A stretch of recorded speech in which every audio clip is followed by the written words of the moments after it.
نزلت فيديوهين كانوا مع زميلي الإعلامي الكبير الله يرحمه عصام غريب، ولقوا استحسان كتير من الناس. وبعد كده نزلت فيديو ليا أنا وعلا عبد العزيز، كان مقدمة من برنامج اسمه كوكتيل الصباح. كنت أنا بعده وعلا وأنا بنشترك في تقديمه، وكان من إخراج حبيبتي وصاحبتي وأختي الحقيقة جرمين حسين.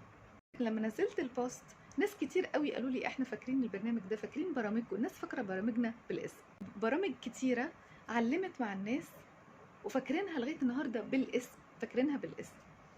فالحقيقه انه جالي سؤال بقى من الاستاذ مجدي عبد القادر، قال لي هو ليه القناه ما بقتش ناجحه زي زمان مع ان انتوا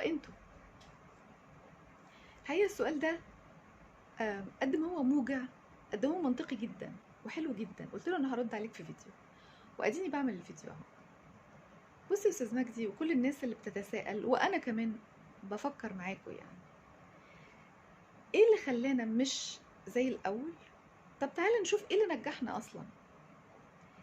انا من وجهة نظري اللي نجحنا ان كان في ادارة مظبوطة عارفة تطلع من كل واحد فينا احسن ما فيه، سواء انا معد او مقدم برامج او قارئ نشرة او بشتغل في التصوير او بشتغل في الاخراج، ايا كان الحاجة اللي انا بشتغل فيها. فده سبب كبير من اسباب النجاح، ان كل واحد اتوظف في المكان اللي يناسبه. نمرة 2، محدش كان بيصور في الاستوديو، هو اصلا ما كانش فيه الامكانية دي الحقيقة، كان الاستوديو دايما على الهواء، هو استوديو واحد، يعني هنعمل ايه؟ كل التصوير كان خارجي، يا اما في الشارع يا اما في الاسواق يا اما في مراكز الشباب يا اما في النوادي يا اما في بيوت الناس الضيوف اللي احنا عايزين نستضيفهم بنروح نصور في بيوتهم، يا اما لو حد متخصص مثلا لو دكتور بنصور في عيادته، لو محامي بنصور في مكتبه، لو استاذ في الجامعه بنصور في الجامعه، لو كده يعني. فما كناش مخنوقين خنقه الاستوديو اللي احنا مخنوقينها دلوقتي. الاستوديو هو عندنا 2 لوكيشنز او 3 بالكتير، واحد رياضه، واحد اخبار، واحد باقي البرامج. الضيف يقوم، الضيف اللي بعده يقعد، والمذيعة تتغير واسم البرنامج يتغير، لكن اللوكيشن هو مكان العرض هو. دي حاجة يعني أنا عن نفسي بشوفها ما تجيبش نجاح أبدا. البرامج اللي تتعمل في الاستوديو دي البرامج اللي هي ما ينفعش تتعمل غير في الاستوديو، إنما بقية البرامج إيه اللي بيخليها في الاستوديو؟ إن إحنا ما عندناش إمكانية إن إحنا نطلع نصور زي زمان. زمان كان عندنا عدد من الكاميرات، وكان عندنا عدد كبير من المصورين، وكان عندنا عربيات نطلع نصور. يعني مثلا كان ايه، انا واحده من الناس اللي كنت بشتغل الصبح اوردر وبالليل اوردر، وفي النص كنت بشتغل يا ربط يا نشره. يعني الصبح كان معايا كاميرا بستاف، يعني معد ومذيع ومخرج وفنيين ومدير تصوير وعربيه بسواق وكده يعني. وبعد الظهر كان في اوردر تاني نفس الموضوع نفس الحكايه، وفي النص بقى الواحد بيطلع هوا. ده انا بشوفه اللي نجح القناه، زائد الخريطه البرامجيه. القناه اللي عايز تنجح بتعمل حاجه من حاجات مش كتيره، يقدم خدمه للناس وده احنا كنا بنعمله، يقدم ترفيه للناس وده احنا كنا بنعمله، يوري الناس نفسهم على الشاشه وده احنا كنا بنعمله، يقدم مواد فيلميه الناس بتحبها وده احنا كنا بنعمله. يعني مسلسلات، اغاني، كانت القناه معروفه بالاغاني والفيديو كليبس الجديده الجميله اللي كانت بتتعرض عندنا. ربنا يخليه علاء دغش، من اكتر الناس اللي جاب لنا دايما، كان يجيب الاغاني الجديده ينزلها في برنامجه الاول، بعدين كلنا ناخدها منه ننزلها بقى في اليوم المفتوح. ده من اسباب نجاح القناه، ننزلها بقى في اليوم المفتوح، ننزلها في برامج المنوعات، ننزلها عندنا في الكوكتيل والاهداءات، بس علاء ينزلها في برنامجه الاول. كان في اسكندريه بتغني، كان في مطربين سكندريين بيطلعوا بيغنوا، كان عندنا برامج منوعات بتتعمل مخصوص بموسيقى حية بفرقة بس مش بيطلع هوا، ده كان بيتسجل كل اسبوع. كان في برنامج ربنا يرحمه الاستاذ نبيل هاشم كان بيعمل البرامج. بعد كده كنا بنعمل برنامج ابراهيم زايد كان بيعمله، وشاهين ده مش فاكر البرنامج كان اسمه ايه للاسف، كان بيتعمل في المسرح الروماني. هو ده اللوكيشن العريق التاريخ الجميل، كان محطوط فيه اضاءه حلوه قوي، وكان محطوط فيه كاميرات متوزعه حلو جدا، كان بيبقى فيه غنى وبيبقى فيه انترفيوز وبيبقى فيه برنامج كان رائع. ما عندناش الامكانيات دي دلوقتي. لما تيجي تقولي ادخلي سبق، اديني عربيه واللي جنبي معاه عربيه واللي جنبي معاه عربيه، هندخل السبق مع بعض. انا العربيه بتاعتي موديل قديم بقاله 30 سنه، واللي جنبي عربيته موديل من سنتين، واللي جنبي من الناحيه التانية عربيته موديل السنه. وانا سواقه ماهره، بس مهما كنت شاطره عندي اعطال في العربيه بتوقفني، عندي قدم في العربيه مكلبشني، مش عارفه اتحرك.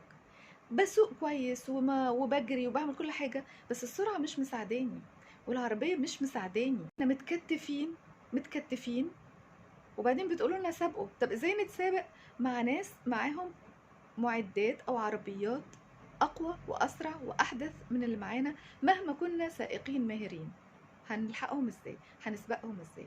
ده الحال بتاعنا احنا حاليا. ما عنديش الامكانيه دي. انا ما عنديش الامكانيه ان انا اصور ومنتج. المونتاج كمان والمعدات اللي عندنا، الكاميرات اللي عندنا، المكانات اللي عندنا ان احنا بنصور ونمنتج ونعمل مش مساعدانا.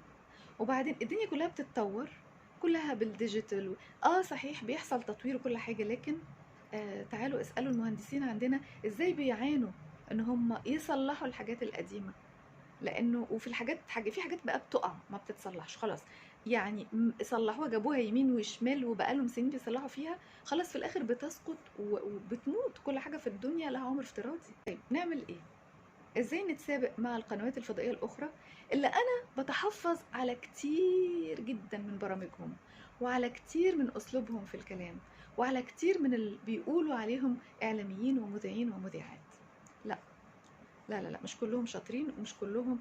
انما اديني تولز حلوه في ايدي وقول لي سوقي. لو اتعلمت شويه سواقه بسيطه هقدر اجري واسابق. انما اديني انا اللي عندي الخبره وعندي النو هاو زي ما بيقولوا، اديني بس شويه تولز، مش هقول لكم زيهم، بس شويه تولز اتحرك. نقدر نعمل كل اللي احنا كنا بنعمله احسن. ليه بقى؟ لان احنا لما عملناه زمان ما كانش عندنا الخبرات اللي عندنا دلوقتي. ما بالك بقى لما زادت علينا الخبره نعمل ايه؟ فانتوا بتقولوا لنا او بتقولوا كلمه بتوجع قلبي، والله العظيم بتوجع قلبي وبتوجع قلب زمايلي لما قلنا وانتوا لسه موجودين، هي القناه لسه شغاله. ايوه القناه لسه شغاله، وايوه القناه لسه موجوده، وايوه احنا بنبذل كل الجهد اللي عندنا، بس اللي بره ايدينا بره ايدينا. فاكرين، انا هختم بحاجه صغيره، فاكرين الفيلم بتاع تايتانيك؟ مشهد النهايه المركب بتغرق والعازفين مصرين يكملوا العزف، يكملوا السيمفونيه بتاعتهم، يطلعوا المزيكا والفن بتاعهم لاخر لحظه. احنا بنعمل كده، احنا بنحاول نطلع برامج جيده في ضوء بقى المتاح ده، بلس حاجات كتيره تانية. انا مش عايزه بس اطول الفيديو، انا بس حبيت ارد رد مختصر جدا على الاستاذ مجدي اللي بيقول لي ليه القناه ما بقتش زي الاول. احنا عندنا الافكار، عندنا الكفاءات، عندنا كل حاجه، لكن ما عندناش الامكانيات. اعمل ايه وانا متكتفه؟ عايزيني اعوم ازاي وانا ايديا الاتنين متكتفين؟ ممكن لو انا هفضل بطفو على الوش يعني ممكن لما هيجي في لحظه لا هغرق. انا بتمنى في نهايه الفيديو انه لو في مسؤولين هيشوفوا الفيديو ده، وانا اتصور انهم هيشوفوه، يبصوا لنا بس ان احنا حابين شغلنا، حابين نقدم شغلنا باحسن طريقه ممكنه، ولكن ادونا امكانيات، ادولنا امكانيات، ادوا للقنوات الاقليميه. انا هتكلم عن القنوات الاقليميه بس، ده القطاع اللي انا فيه. فبليز وانا عايزه حاجه من الجمهور المشاهدين بتوعنا، يا جماعه لو عندكم حلول اكتبوا لي تحت الفيديو ده. لو عندكم حلول للي انا بقوله، يمكن في حد يجيله فكره ما جاتلناش.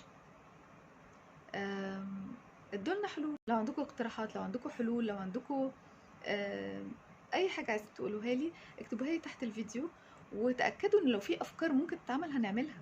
احنا عايزين نشتغل، عايزين على فكره احنا مش عايزه اختم الفيديو بحاجه مش مبهجه يعني، لكن احنا جيل اتظلم، احنا جيل اتظلم.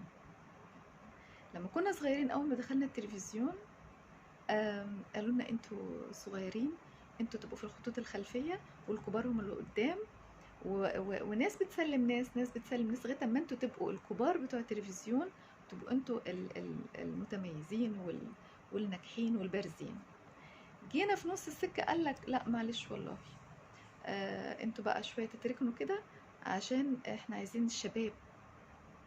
طب بالنسبه ان انا عندي طاقه وعندي خبره وعندي اللي حس بطعم النجاح، صعب يتخلى عنه. احنا نجحنا وتفوقنا وتألقنا، وكانت القناة الخامسة دي انجح قناة بصراحة، انجح قناة على مستوى التلفزيون المصري. مش عايزة حد يزعل مني، بس ده بالاحصائيات اللي هي بتعملها التلفزيون اللي بيعملها، بتطلع كانت على الاقل اول 9 سنين اللي هي من 90 ل 99 اللي هي عملت فيها مجدها وشهرتها، كانت تطلع القناة رقم 1 على مستوى التلفزيون المصري. ف ايه بقى هتعملوا معانا ايه؟ احنا لسه عندنا طاقة، عندنا وقت، عندنا جهد، عندنا رغبة ان احنا ننجح، بس نشوف بقى المسؤولين هيعملوا معانا ايه. هيبعتوا لنا امكانيات، هيبعتوا لنا كاميرات يا جماعة. الاحباط اللي احنا فيه ده يخلي الناس مش ما تشتغلش وما تنجد، ما تقومش من مكانها. لكن انا واحدة من الناس مش احبط شوية صغيرين واقوم على طول. دايما في امل، ودايما في بكره، ودايما في افكار، ودايما في نجاح، ودايما بس يعني ساعدونا، يعني احنا نساعد بعض.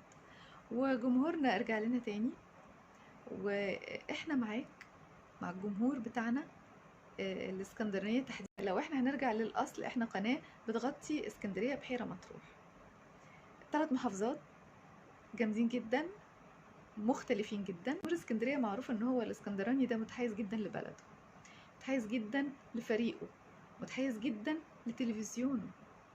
يا ريت ترجعوا تقفوا معانا تاني وتقولوا لنا اقتراحاتكم، تقولوا لنا عايزين مننا ايه، واللي نقدر نعمله اوعدكم ان احنا هنعمله.